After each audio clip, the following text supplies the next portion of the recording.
The text message came through at 3:47 p.m. on a Tuesday, 15 years after my husband walked out. Heard your burden finally died. Coffee tomorrow. Victoria. My sister, using those exact words to describe my son. I stared at my phone screen in the break room of Henderson Medical Supply, where I'd worked as an inventory manager for the past decade. My hands trembled, not from rage.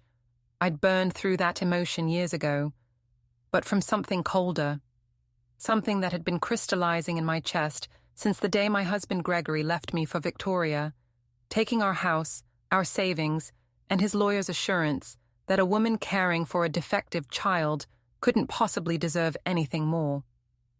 My son wasn't dead, far from it.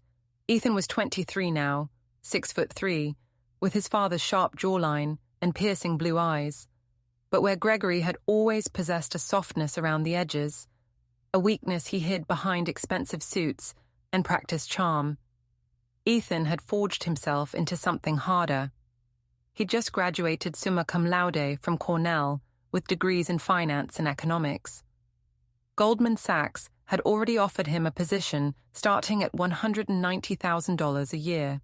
The sick child they'd mocked, the 8-year-old boy Gregory had called damaged goods before walking out, had become everything his father had pretended to be. I typed back, "Tomorrow at 10, the Riverside Cafe." Then I called my son. "Mom?" His voice was warm, concerned. Ethan always knew when something was wrong. "Everything okay?" "Your aunt wants to have coffee tomorrow. She thinks you're dead." Silence stretched across the line. Then, "Does Dad know she's reaching out?" "I assume so. They've probably planned this together." I leaned against the break room wall, closing my eyes. "They want to gloat, Ethan. 15 years later, and they still need to kick me when they think I'm down. What do you need from me? Come home this weekend.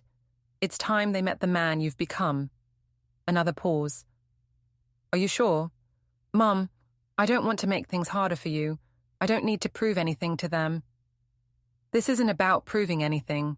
This is about them finally understanding what they threw away." My voice steadied. "And maybe it's time I stop protecting them from the consequences of their choices. I'll be there Friday night."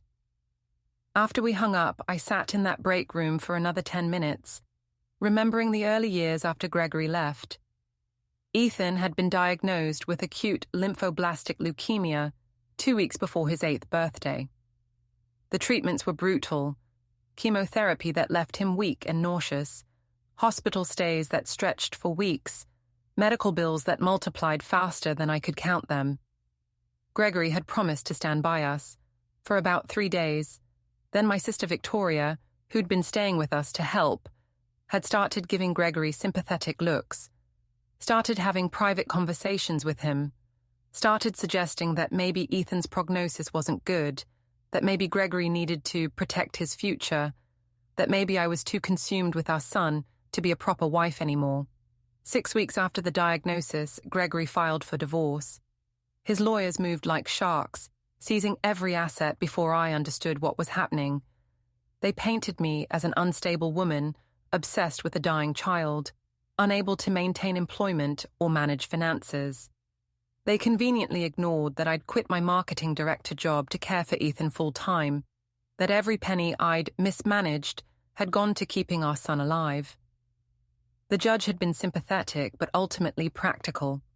Gregory kept the house we'd bought together, kept our joint savings, kept the car. I got Ethan and enough child support to technically keep us alive, though Gregory fought even that at every opportunity. Victoria moved into my house 3 weeks after the divorce finalized. They married 6 months later, in a ceremony I saw photos of on Facebook. Photos I shouldn't have looked at but couldn't help myself.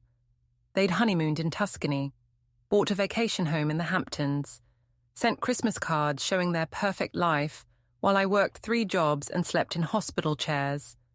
But here's what Gregory and Victoria never understood. I wasn't broken by what they did. I was forged by it. The Riverside Cafe was exactly the kind of place Victoria would choose, expensive enough to signal status, public enough to ensure I wouldn't make a scene.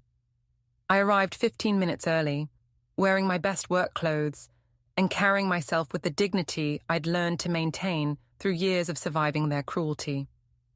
Victoria walked in at exactly 10 a.m. She'd aged well, money does that. Her blonde hair was professionally colored and styled, her clothes clearly designer, her jewelry tasteful and expensive. She looked like someone who'd spent 15 years being comfortable while I'd spent 15 years being strong. "Rebecca," she said, sliding into the seat across from me. Not a hug, not even a friendly touch. Just my name, delivered with the faint condescension she'd perfected. "You look, well, I'm alive, I'm working, I'm surviving." I kept my voice neutral. "That's more than you expected, isn't it?" She ordered a skinny latte and a fruit plate when the server appeared. I ordered black coffee, cheaper, and I wasn't here to eat anyway. "I was sorry to hear about Ethan," Victoria said once the server left, her tone suggesting she was anything but sorry. 8 years old is such a tragedy. How long ago did it happen? Gregory said he hadn't heard from you in years, so we assumed... Assumed what?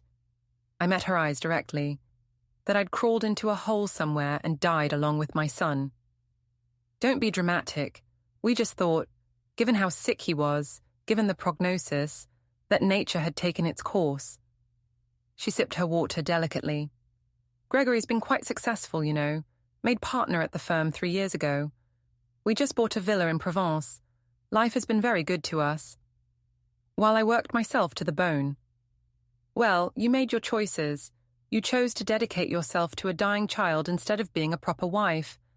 Actions have consequences." Victoria examined her manicured nails. "Gregory needed a partner who understood his needs, who could support his career. You were too consumed with Ethan to be that person." The words hung in the air like poison. I wanted to throw my coffee in her face, wanted to scream about the nights I'd held Ethan while he vomited from chemo, about the bills I'd paid by selling my plasma liquid, about the apartments I'd lived in that had cockroaches and broken heaters because it was all I could afford. Instead, I smiled. "Ethan isn't dead." Victoria's perfectly composed expression cracked. "What?" "My son, your nephew. The child you and Gregory abandoned. He's not dead. He's been in remission for 14 years. He's actually thriving." "That's impossible. The doctors said treatment would be difficult and the odds weren't great. But we fought. Every day, every treatment, every setback. And he won." I leaned forward. "He's 23 now.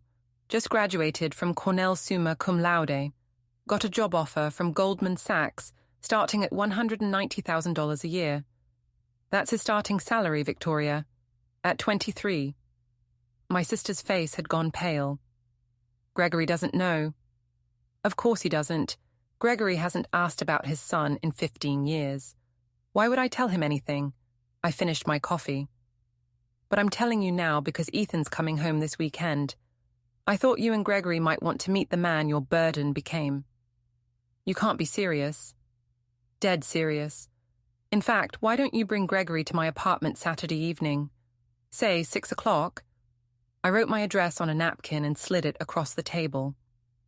I'd love for Ethan to finally meet his father again, and for Gregory to see what he walked away from. Victoria stared at the napkin like it might bite her.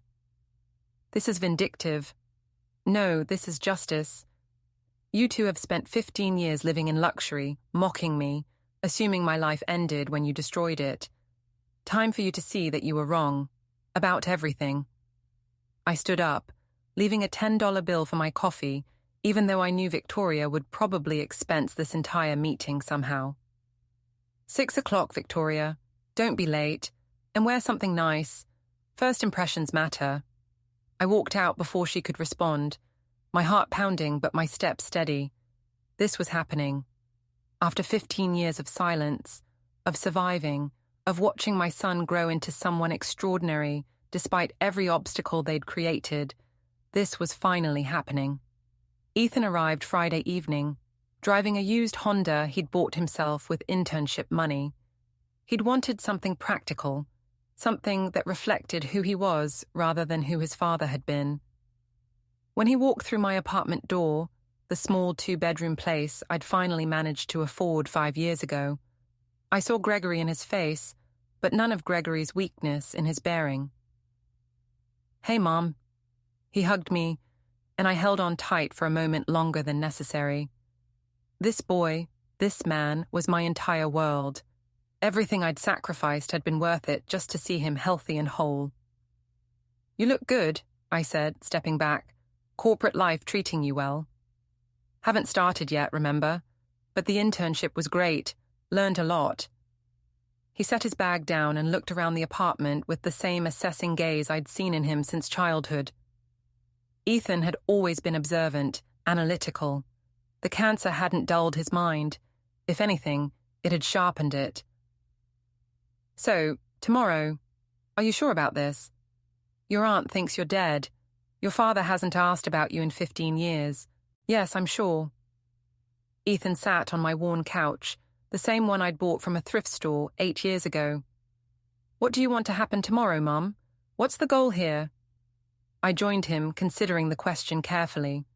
What did I want? Revenge? Vindication? For them to hurt the way they'd hurt me? "I want them to understand what they did," I said finally. "Gregory walked away from his child because you were sick. Victoria encouraged it, moved into my life, and they've spent 15 years acting like I was the problem. Like you were the problem. I want them to see that they were wrong. They're not going to apologize. I don't want an apology. Apologies don't mean anything from people like them." I looked at my son, this brilliant young man who'd survived cancer and poverty and abandonment. "I want them to know what they lost. I want them to see you and realize that every good thing you've become, every success you'll achieve, they'll never be part of it because they chose not to be." Ethan nodded slowly. "Okay, but I'm doing this for you, not for me. I don't need his validation." "I know, honey, but I need this. I need to close this chapter." "Then let's close it." We spent Friday evening cooking dinner together, pasta and salad, nothing fancy, and catching up on his life. Ethan told me about his courses, his professors, the internship projects he'd worked on.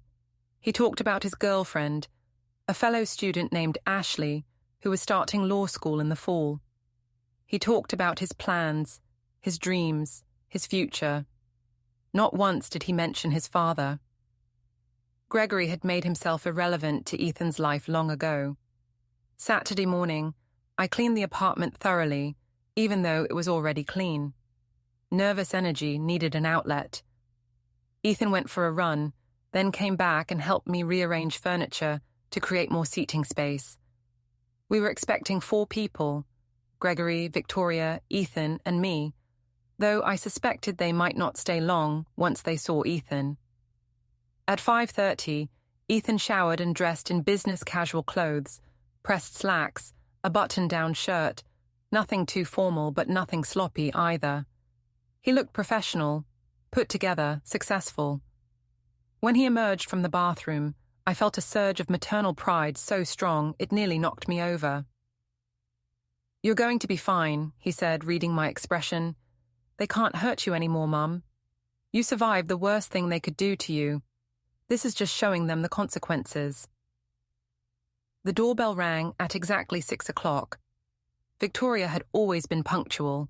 I opened the door to find both of them standing there. Victoria in an expensive designer dress, Gregory in a suit that probably cost more than my monthly rent.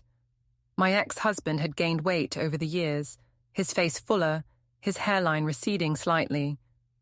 He still carried himself with that same practiced confidence, though, the charm that had fooled me for so long.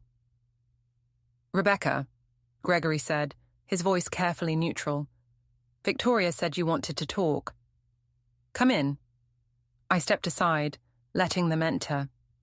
They walked into my small living room, their eyes taking in the modest furniture, the worn carpet, the life I'd built from nothing after they'd destroyed me. I saw Victoria's nose wrinkle slightly. This apartment was probably smaller than their garage. Please sit, I said, gesturing to the couch. They sat, both looking uncomfortable. Gregory's eyes kept scanning the apartment like he was looking for something, though he clearly didn't know what. Victoria said something about Ethan, Gregory said finally. That he survived. Why don't you ask him yourself? I turned toward the hallway. Ethan, could you come out here? The bedroom door opened and my son walked into the living room. I watched Gregory's face as recognition hit, watched the color drain from his skin, watched his mouth open slightly in shock as he took in the tall, healthy, confident young man standing before him. A young man who looked exactly like Gregory had at that age, but somehow better, stronger, more substantial. Victoria made a small sound, somewhere between a gasp and a choke. Hello, Dad, Ethan said calmly. His voice was deep, steady, betraying none of the nerves I knew he must be feeling. It's been a while.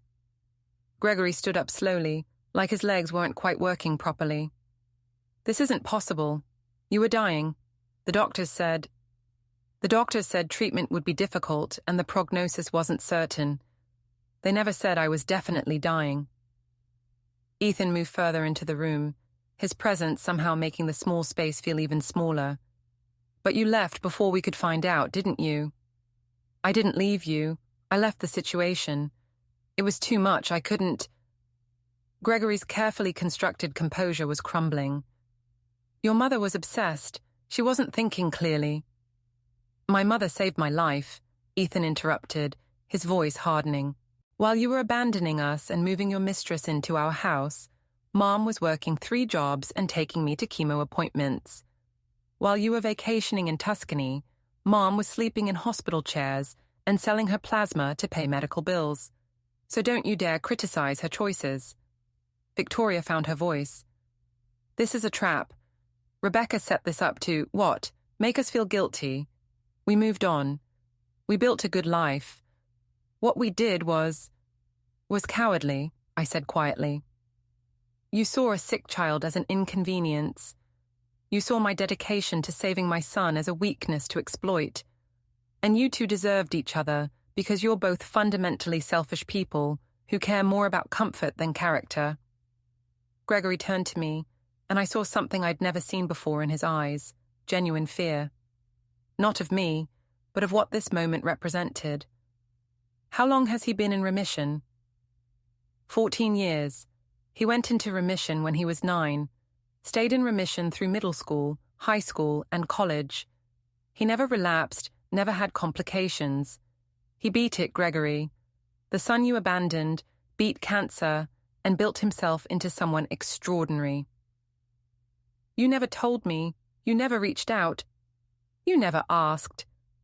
The words exploded out of me, 15 years of restrained anger finally breaking free. Not once in 15 years did you call to ask how your son was doing. Not one email, not one text, not one moment of curiosity about whether he'd lived or died. You signed away your parental rights to avoid child support. You erased us from your life like we never existed. So don't you dare act like you have a right to know anything about him now. Gregory sank back onto the couch, his face pale. Victoria put a hand on his arm, but even she looked shaken. They'd come here expecting to gloat over my misery, to confirm their narrative that abandoning us had been justified. Instead, they were confronting the reality of what they'd lost. Ethan moved to stand beside me, a physical reminder of my victory over their cruelty.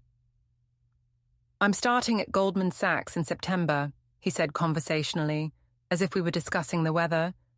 Base salary $190,000, with bonuses that'll probably push it over $250,000 in the first year. I'll be working in their Manhattan office, already have an apartment lined up in the city. Gregory made a strangled sound. I realized with shock that he was crying. Not dramatically, just tears sliding down his face while he stared at his son. I wanted to be a father, Gregory whispered. When you were born, I held you and I thought I could be good at this. But then you got sick and everything fell apart and I couldn't handle it. I was weak. I was so goddamn weak. Yes, you were, Ethan agreed, no sympathy in his voice. And you stayed weak. You chose the easy path, the comfortable path. You chose a woman who didn't challenge you, a life that didn't require sacrifice. You chose to forget you ever had a son because remembering would have been uncomfortable. Victoria stood up abruptly. We're not going to sit here and be attacked. Then leave, I said simply. That's what you're good at, isn't it?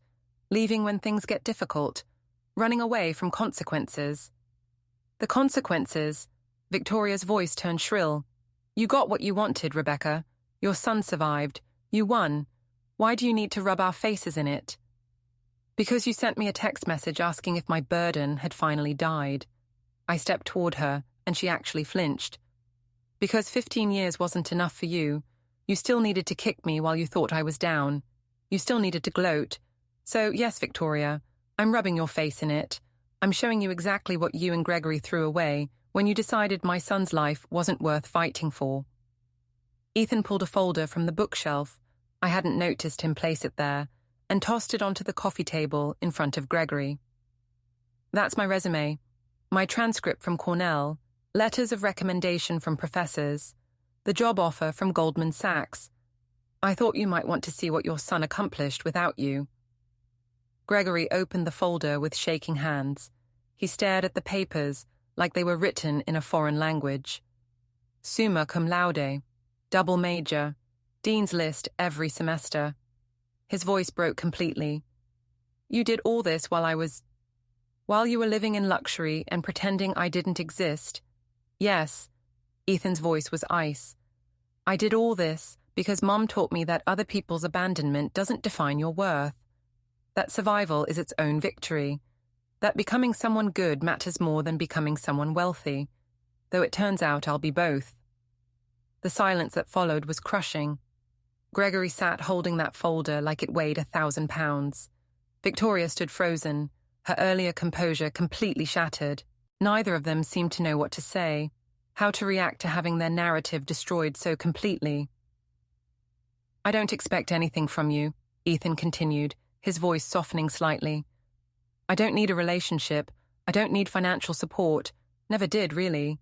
Though it would have made Mom's life easier if you'd paid your child support on time instead of fighting it every month. I definitely don't need your approval. I'm telling you about my life because Mom wanted you to know. Because she survived what you did to her, and she deserves to see you understand that. Gregory finally looked up from the folder.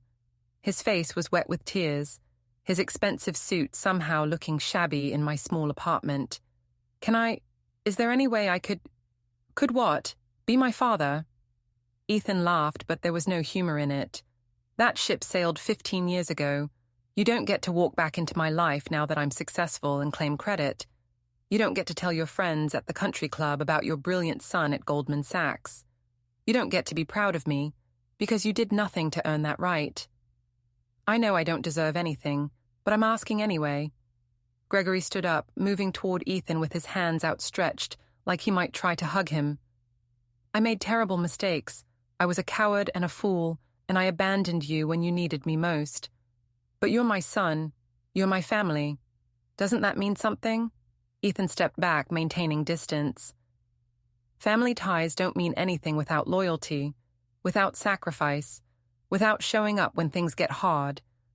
Mom has no family relation to her co-workers at Henderson Medical Supply, but they've been more family to her than you ever were. They helped her when I was sick, covered shifts when she needed to be at the hospital, gave her gift cards for groceries when money was tight. That's family, Dad, not DNA. Henderson Medical Supply. Victoria's voice was sharp. You've been working inventory management this whole time. Rebecca, That's honest work that kept a roof over our heads and food on the table, I interrupted. While you two were buying vacation homes, I was stocking warehouse shelves and making sure my son had everything he needed. I'm not ashamed of that work. I'm proud of it. Victoria shook her head. This is insane. We're supposed to feel guilty because we moved on, because we built successful lives while you chose to struggle. You're supposed to feel guilty because you abandoned a child with cancer, Ethan said flatly. And you, Aunt Victoria, actively encouraged that abandonment. You saw an opportunity to steal your sister's husband, and you took it, and you've spent 15 years justifying it to yourself. But there is no justification. What you did was cruel and selfish, and the fact that you can't even see that makes it worse. Victoria grabbed her purse. I'm not listening to this anymore. Gregory, we're leaving. But Gregory didn't move. He was still staring at Ethan, like he was trying to memorize his face. You look just like I did at your age. Same eyes, same chin, even the way you stand. I know, Ethan said coldly. I see it every time I look in the mirror. For years I hated looking like you. Hated that people said I had your smile, your mannerisms. But Mom taught me that I could look like you without being like you. That similarity is only skin deep. Character is what matters. Your mother is an extraordinary woman. I was too stupid to realize it until it was too late. That's the first true thing you've said. I moved to stand beside Ethan, presenting a united front. And you're right, it is too late. Not for apologies or acknowledgement, those would just be words, but too late to be part of his life in any meaningful way. You made your choice 15 years ago. Now live with it. Gregory set the folder carefully back on the coffee table, like it was something precious. Could I get updates? Know how you're doing? No. Ethan's response was immediate and final. You don't get to ease your guilt by keeping tabs on me. You don't get to follow my career or celebrate my successes from a distance. You chose absence. Live with absence. That's cruel. No, what you did was cruel. This is just consequences. Ethan turned to Victoria. And you, Aunt Victoria, I want you to know something.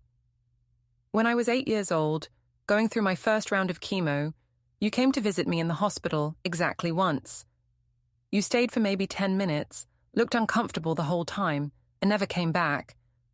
But you found plenty of time to visit Dad at his office, to have private lunches with him, to help him justify abandoning his dying son. Victoria's face flushed. I was trying to help both of them.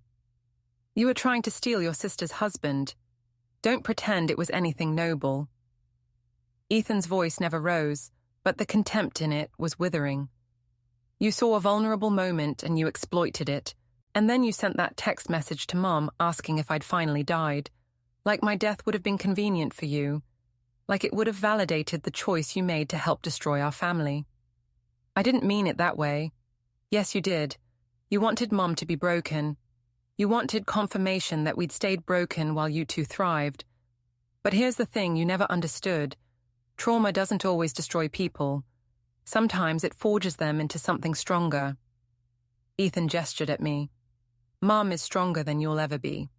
She survived things that would have broken you. She raised me alone and did a damn good job of it. And I'm going to spend the rest of my life making sure she never has to struggle again. I felt tears starting but blinked them back. Not here, not in front of them. Gregory pulled out his wallet, extracting a business card. Please, just take this. If you ever change your mind, if you ever want to talk, I won't. But Ethan took the card anyway, holding it between two fingers like it might contaminate him. I'll keep this to remind myself what weakness looks like, what it costs to choose comfort over character. Victoria finally grabbed Gregory's arm hard enough to make him wince. We're leaving. This was a mistake. We shouldn't have come. You're right, I said.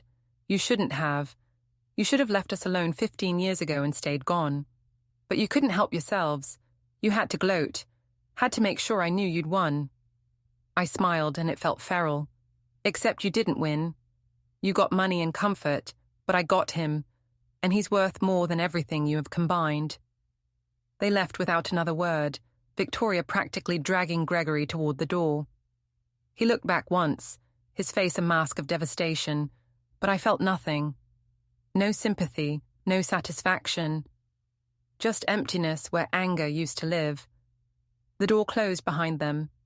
Ethan and I stood in my small living room, listening to their footsteps fade down the hallway, the elevator doors opening and closing. Then silence. You okay, Mom? Ethan asked quietly. I don't know. I thought I'd feel more... something. Victorious or vindicated or satisfied. But I just feel tired. That's because revenge doesn't actually make you feel better. It just closes doors. Ethan pulled me into a hug. But some doors need to be closed. Did I do the right thing? Forcing this confrontation? You did what you needed to do. They needed to see what they threw away. You needed them to know they didn't break you. He pulled back, looking at me seriously. But Mom, you know this doesn't change anything, right? Their acknowledgement doesn't validate you.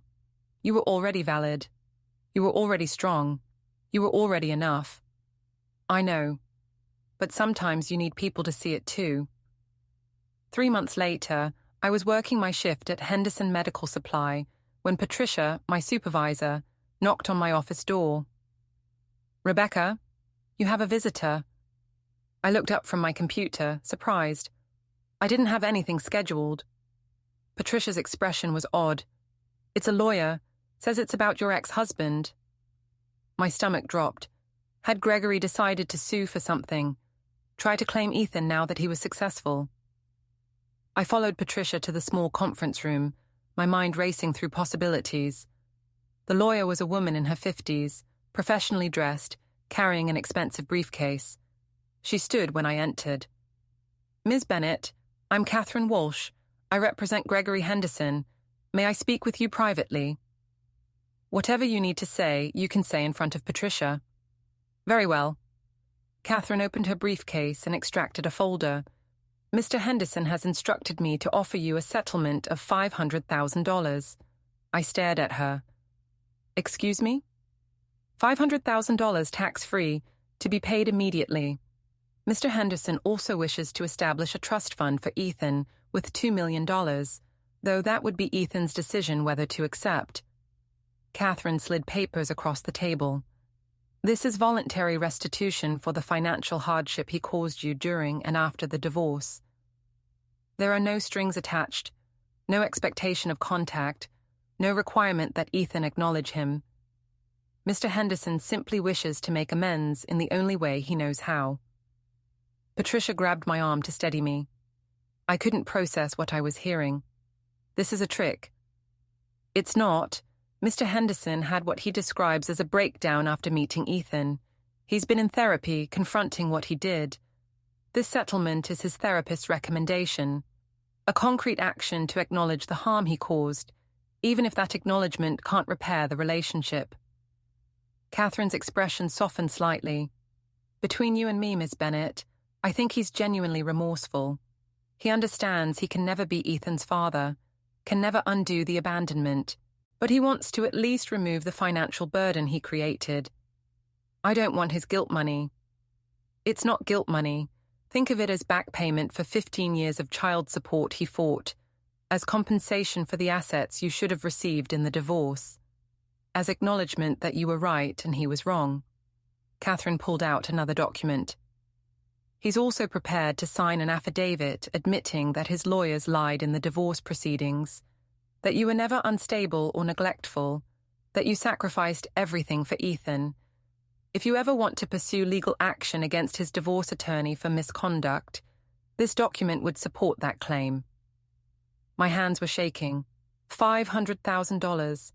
Money that could erase my debts, let me retire early, give me security I'd never had. Money that represented Gregory finally admitting what he'd done. I need to think about this. Of course, I'll leave these papers with you. My contact information is on the card. Catherine stood. For what it's worth, Ms. Bennett, I've been practicing family law for 25 years. I've seen a lot of deadbeat parents, a lot of people who rationalize abandoning their children. Your ex-husband is one of the few I've seen genuinely confront what he did and try to make it right, even though he knows it can never truly be right. That's rare. After she left, I sat in the conference room with Patricia, staring at the papers. Holy shit, Patricia finally said. Are you going to take it? I don't know. Part of me wants to throw it back in his face. Tell him he can't buy forgiveness. But he's not buying forgiveness, he's paying a debt. Patricia squeezed my hand. Rebecca, you've worked yourself to exhaustion for 15 years. You've earned this money 100 times over. Take it. Use it. Let yourself finally breathe. I called Ethan that evening and told him about the offer. His response was immediate. Take the money, Mom. Invest it. Retire early. Whatever you want. You earned every penny of that and more. What about the trust fund for you? I don't need it. I'm making good money at Goldman, and I'll make more as my career progresses. That money can't repair what he did, and I don't want to take anything from him. Ethan paused. But you taking the settlement? That's not forgiveness. That's just you finally getting what you were owed. Are you sure? Mum, I'm sure. And honestly, Dad offering this means he finally understands the magnitude of what he did to you. Let him pay. Let him carry that weight. But don't sacrifice your financial security out of pride. You've been sacrificing long enough. I signed the papers the next day. The money arrived in my account within a week. $500,000 that represented 15 years of struggle, 15 years of working multiple jobs, 15 years of choosing between medication and groceries.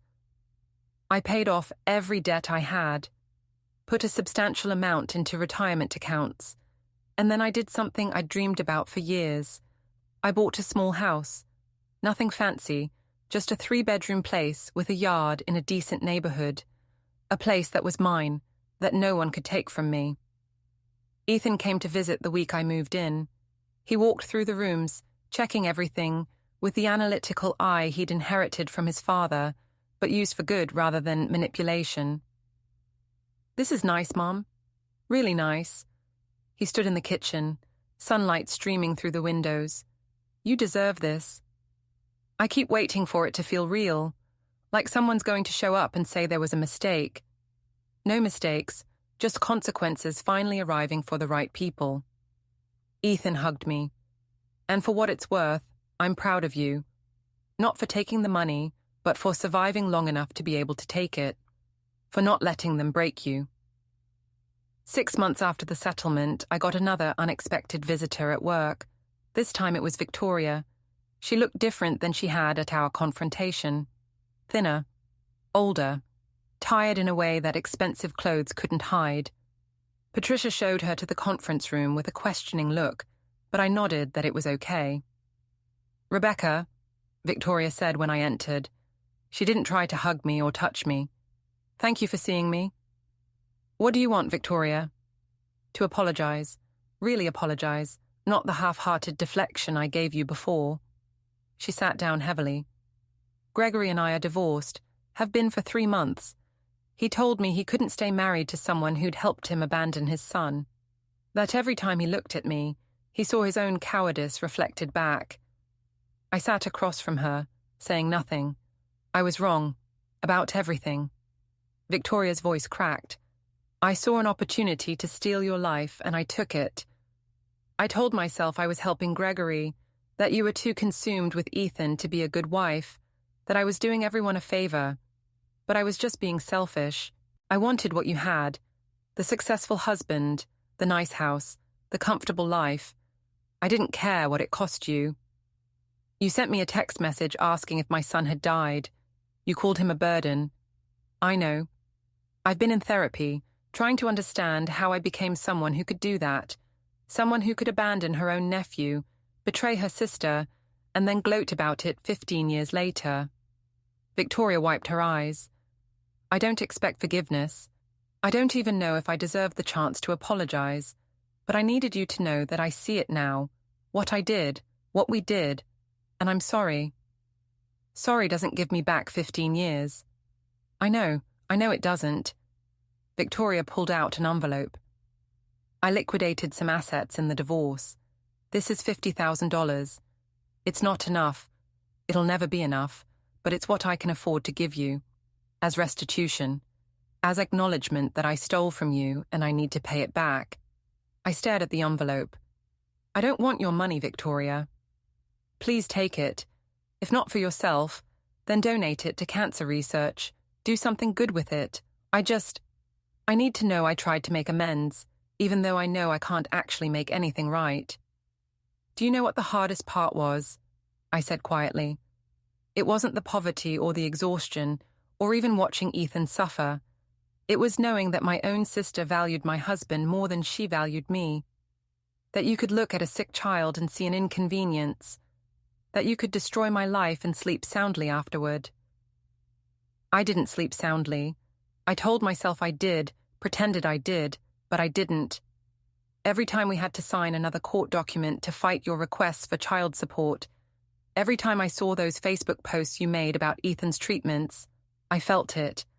I just pushed it down and told myself we were justified. Were you? Justified? No. We were cruel and selfish, and we used a child's illness as an excuse to betray someone who loved us. There's no justification for that. Victoria stood up, leaving the envelope on the table. I'm not asking you to forgive me. I'm just asking you to know that I finally see what I did. And that I'm sorry. Truly, deeply sorry. After she left, I sat with that envelope for a long time. $50,000 from my sister. An apology 15 years too late. I thought about tearing it up, throwing it in her face the way I wanted to. Instead, I donated it to the children's cancer ward where Ethan had been treated. Used it to fund a support program for parents caring for sick children. Counseling services, financial assistance, support groups. Things I could have used 15 years ago. Victoria's money, used to help other families avoid some of what I'd suffered. It felt right, like transformation rather than revenge. 2 years after the confrontation, Ethan called me from New York with news. Mom, Ashley and I are engaged. I screamed so loud my neighbors probably heard. Oh my God, when? How? Tell me everything. He laughed, that warm sound I'd fought so hard to preserve through years of treatment and struggle. Last night. Took her to the restaurant where we had our first date, got down on one knee, the whole traditional thing. She said yes before I even finished asking. I'm so happy for you, baby. She's a wonderful woman. She is. And Mom, we want you to walk me down the aisle, or walk next to us, or however it works. But we want you at the center of the ceremony because you're the reason I'm here at all. I cried then, couldn't help it. I'd be honored. The wedding was planned for the following summer, Ethan and Ashley handling most of the details from New York while I helped where I could. They'd become successful in their own rights, Ethan thriving at Goldman, Ashley excelling at her law firm. They'd bought a condo in Brooklyn, adopted a dog, built a life together that was everything I'd dreamed for my son. 3 months before the wedding, I received an email from Gregory. I'd given him my email address when signing the settlement papers, though we'd never communicated through it. Rebecca, the email read, I know I have no right to ask this. I know I gave up any claim to being Ethan's father, but I heard through mutual acquaintances that he's getting married. Would it be possible, and I will understand if the answer is no, for me to at least send a gift? Not to attend, not to be involved, just to acknowledge this milestone in his life. I promise I won't try to contact him directly or intrude in any way. I just want him to know that I'm aware of his happiness and I'm glad for it. I forwarded the email to Ethan without comment. His response came an hour later. Tell him no thank you. I have everything I need. The wedding was beautiful. Small ceremony, close friends and family, held in a botanical garden in Brooklyn. I walked next to Ethan down the aisle, my arm linked through his, and I thought about all the moments Gregory had missed. First day of high school graduation, college acceptance, college graduation, job offer, first apartment, and now this, walking our son to meet his bride. Gregory had chosen to miss all of it. That was on him. After the ceremony, during the reception, Ethan made a toast. I want to thank everyone for being here today. Ashley and I are so grateful for your love and support, but most of all, I want to thank my mom. He turned to where I sat, raising his glass. Mom, you gave me everything. Not just life, though you did that twice. Once when you gave birth to me, and again when you fought to keep me alive through cancer. But you also gave me an example of strength, perseverance, and unconditional love. Everything good I am, I learned from you. This wedding, this happiness, this life, it exists because you refused to give up on me when everyone else said I was a lost cause. Thank you for everything." The room erupted in applause. I stood and hugged my son, this brilliant, kind, successful man who'd survived everything life threw at him. "You did this yourself," I whispered to him. "I just kept you alive long enough to become who you were always meant to be." We did it together. We always did it together. Later that evening, as the reception was winding down, Ashley pulled me aside. "Rebecca, I need to tell you something. A man contacted me 2 weeks ago, Gregory Henderson. He said he was Ethan's father. He wanted to know if there was any way he could attend the wedding, even just watch from a distance. I told him no." My stomach tightened. "Thank you for telling me." He was insistent, kept saying he just wanted to see his son happy. But I did some research. Ethan told me the full story early in our relationship. I know what Gregory did, and I told him that he gave up the right to witness Ethan's happiness when he abandoned him 15 years ago. Ashley squeezed my hand. "I'm Ethan's family now. You're my family now. We protect each other. You're a good woman. He's lucky to have you. I'm lucky to have him, and he's lucky to have you." 5 years after the confrontation, I retired. The settlement money, carefully invested, combined with Social Security and my retirement savings, meant I could finally stop working. I was 55 years old, and for the first time in decades, I didn't have to clock in anywhere. Ethan and Ashley had their first child that year, a daughter they named Hope. When Ethan called to tell me the name, I cried. "Hope," I repeated. "That's perfect." It seemed right. You gave me hope when I had cancer. You had hope when everyone else had given up. We wanted to honor that. I visited them in New York once a month, watching my granddaughter grow. She had Ethan's eyes and Ashley's smile, and she was perfect in every way. Gregory had never met her, never even knew she existed, as far as I knew. One afternoon, when Hope was about 6 months old, Ashley and I were sitting in their living room while Ethan worked in his home office. She was feeding Hope, and I was just watching, marveling at how life had turned out. "Rebecca, can I ask you something personal?" Ashley said suddenly. "Of course." "Do you ever regret not forgiving Gregory? I mean, he's tried to make amends. The settlement, the divorce from Victoria, the therapy. Do you ever think about letting him meet Hope? Letting him be part of this?" I thought carefully before answering.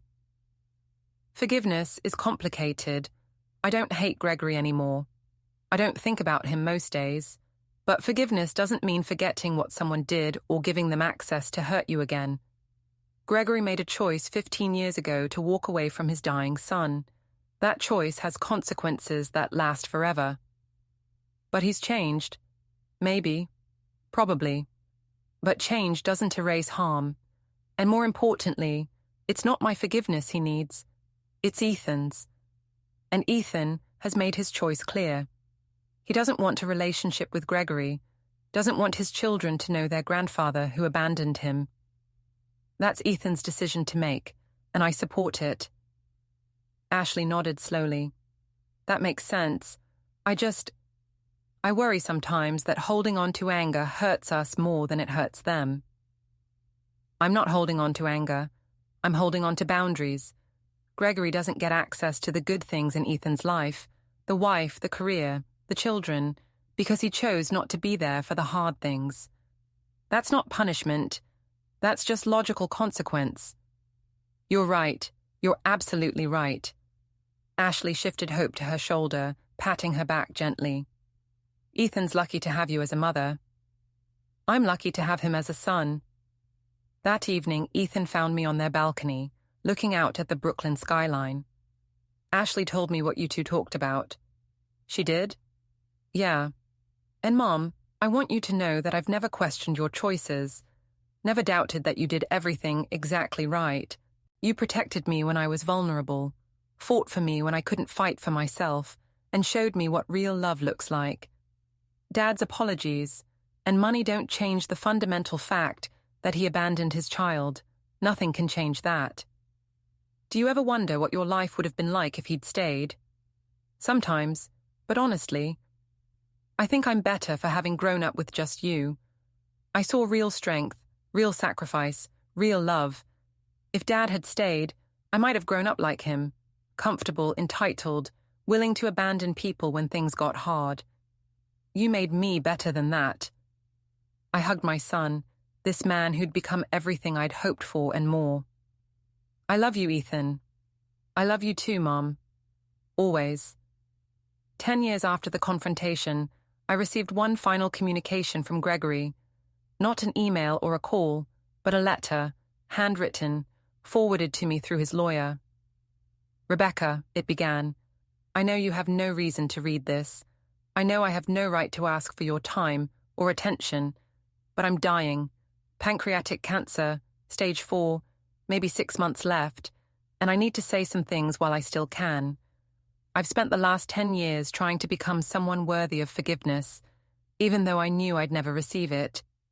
I went to therapy, donated money to cancer research, volunteered with sick children. Not to erase what I did, but to at least try to do some good with the time I have left. But here's what I've realized. None of that matters. All the therapy and donations and volunteer work can't change the fundamental truth that I abandoned my dying child, that I let fear make me into something monstrous, that I threw away the most important things in my life for comfort and convenience. I've followed Ethan's career from a distance. I know about his success at Goldman, his marriage, his children. I know he has a daughter named Hope and a son named Jack. I know he bought a house in Westchester and that he was recently promoted to managing director. I know all these things because I've paid people to keep track, because I'm pathetic and weak and I can't let go of the son I abandoned. But I want you to know something. I don't blame him for cutting me out. I don't blame you for facilitating that.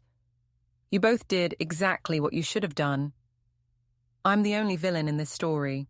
I'm leaving what's left of my estate to a trust fund for Hope and Jack. Not because I think that earns me anything, but because they're my grandchildren and they deserve to benefit from family wealth even if they never know me. The total is about $3 million, to be distributed when they turn 25. There are no strings attached. They never have to acknowledge me, never have to be grateful, never have to know I existed. It's just money their grandfather left them, nothing more. I'm also leaving a smaller amount to you, $200,000. Not as restitution, I already did that, but as a thank you. Thank you for being the parent I should have been. Thank you for keeping our son alive. Thank you for raising him into someone extraordinary. Thank you for protecting him from me when I was too broken to be trusted. I'm not asking for forgiveness. I'm not asking for anything.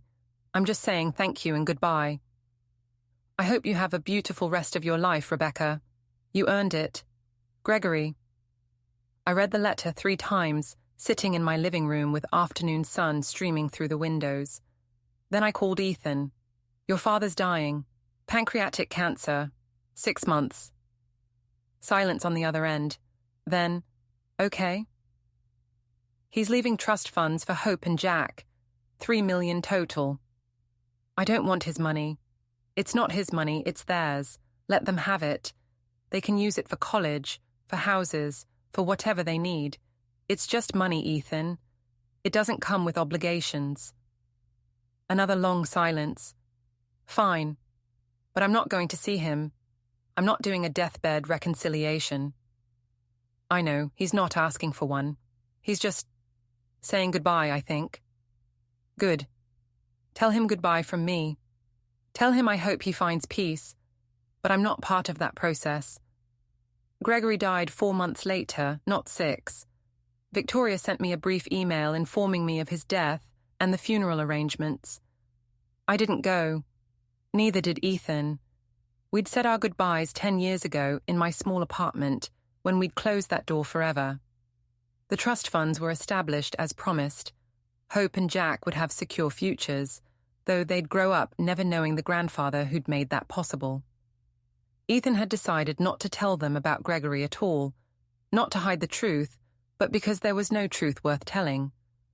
Gregory had been an absence in their father's life, and there was no reason to make him a presence in theirs.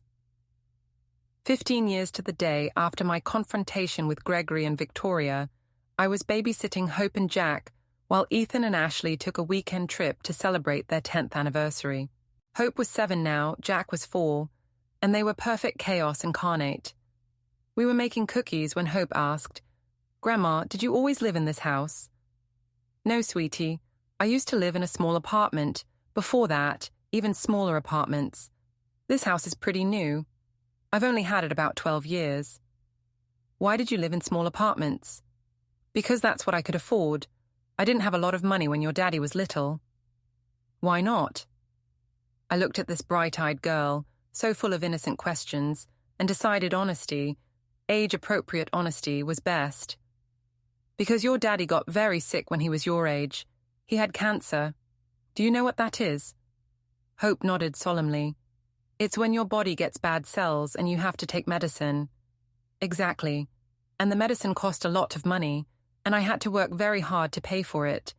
So we lived in small places and didn't have much. But we had each other, and that was the most important thing." "Did Daddy get better?" "He did. The medicine worked, and he grew up to be strong and healthy.